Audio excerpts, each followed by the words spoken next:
All right, Chris, why don't you tell us where we are and a little bit about this, the importance of this weekend. Okay, great. It's Chris Robinson, and from Robinson's Karate Schools, and the director of Gracie Muay Thai Canada for Royler Gracie.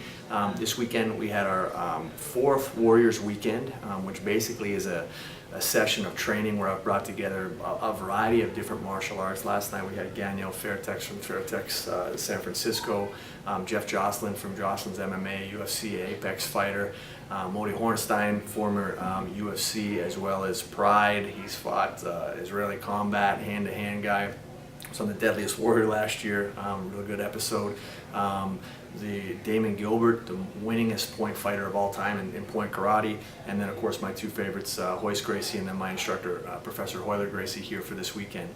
Basically just to put something together for my students to show appreciation. We have Damon Gilbert, 14-time world champion in sport karate. We have my Professor Royler Gracie, one of the winningest competitors ever, in a gi and no gi, 3-time Abu Dhabi champion. I don't think we need to say. My coach. His coach. We have the legendary Royce Gracie. All right, I think everybody knows exactly who he is. And on the end we have Hanshi Moti Horenstein, a good friend of mine, also a UFC competitor, UFC 10. Fought some pretty tough guys, Sakuraba and as well as Royce, they both fought Sakuraba. So it's an amazing group of guys, and Daniel Fairtex was here and had to head back for a fight today in Vegas, which was amazing last night. Jeff Jocelyn this morning from Jocelyn's MMA, so we've got an amazing crew of guys here this weekend. I don't think it's necessarily my school. I think that the good academies, there's a lot of great academies with great instructors. You know, and just because somebody's good at competing or doing it doesn't mean they're a great teacher.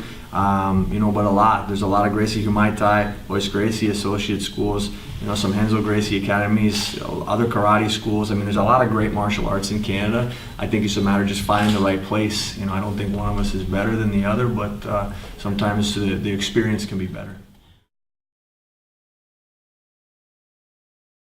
You know, Royce and I talked last night at dinner about just, you know, going to seminars. I'll go anywhere, anytime, my own expense, because I just love to watch these guys teach anybody. You know, when you see great teachers teach, hopefully you become a better teacher. And I think that that's really it. I mean, we look at people in here and say, hey, they're not a competitor, but they want to learn. Then you see somebody that's got the ability to be a competitor, maybe need a little more attention. Jason Sago right now for us fighting, you know, 6-1, I believe, incredible fighter. He needs a little more attention, but that's not for everybody, you know, and not everybody wants to step in there and see what happens. So it's just, I think that the diversity that we can teach anybody, any age, makes a big difference. I was truly humbled by the class. Their attention to detail, like I said, when you come into environments like this, where you can tell they've already come from great stock, they're already ready to receive knowledge. They're very open-minded, and they did a fantastic job. I was very impressed with just their effort and their ability to listen to some different principles and see where and if they can adapt it into what they do. And it just created for a great blend of me just adding some pieces to an already just awesome arsenal that they had. And I was just happy to be here and just totally honored to be able to work with these guys. I've done seminars all over the world, not as much as these studs over here, but I've been all over the place, and this group here was one of those groups that I won't forget. When I get 65, 70, I'll remember the weekend that this gentleman brought me here and this excellent experience that I had.